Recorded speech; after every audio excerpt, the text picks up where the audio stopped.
ایک طیارہ نا گر کر تباہ ہو گیا اور پورے طیارے میں سے نا صرف ایک بندر بچا۔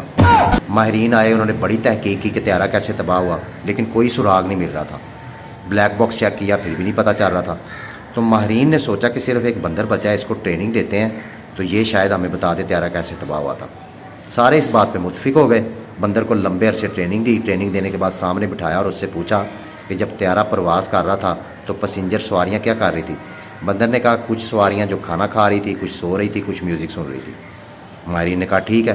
انہوں نے کہا کہ ایئر ہوسٹس کیا کر رہی تھی؟ بندر نے کہا ایئر ہوسٹس اپنا میک اپ وغیرہ کر رہی تھی۔ انہوں نے کہا ٹھیک ہے۔ انہوں نے کہا جو پائلٹ طیارہ اڑا رہے تھے وہ کیا کر رہے تھے؟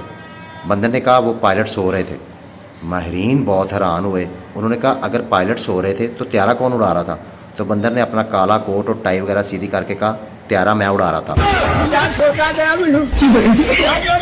یعنی بندر کے ہاتھ میں بندوق دیں گے تو وہ ادھر ادھر غلط نشانے لگائے گا، صحیح جگہ پہ ایک نشانہ بھی نہیں لگائے گا۔ فلسطین کے مسلمانوں پر اسرائیل کے یہودیوں نے ہر ظلم کی انتہا کر دی ہے۔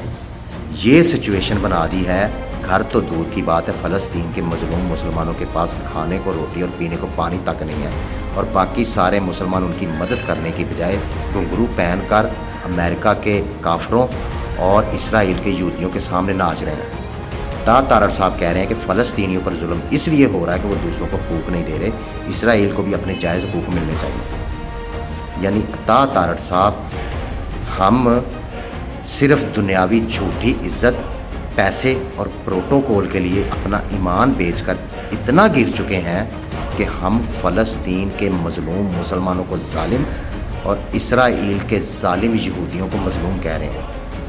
تو تارڑ صاحب کچھ خدا کا خوف کر لو، پھر تو یہی سمجھ آ رہا ہے کہ اب صرف قیامت آنی باقی رہ گئی ہے، باقی کوئی کسر نہیں رہ گئی۔